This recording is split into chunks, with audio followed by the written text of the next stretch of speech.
How to add the vibrating panels animation in CapCut Mobile. In this quick tutorial, I'll show you how to create a bold, vibrating panels reveal effect in CapCut, step by step.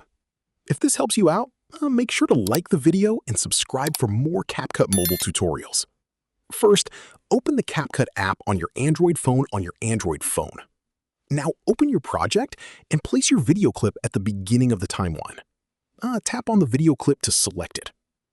From the bottom toolbar, tap on Animation. Now select the In tab to control how your video appears at the start. Scroll through the animation list until you find Vibrating Panels, or just search for it. Tap on Vibrating Panels to apply the animation to your clip.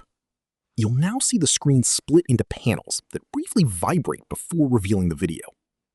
Use the duration slider to control how fast or slow the vibration effect plays. A shorter duration makes the reveal feel faster and more intense. A longer duration makes the vibration more active and dramatic. Now preview the animation and adjust the timing so the effect matches your video and music properly. And that's it.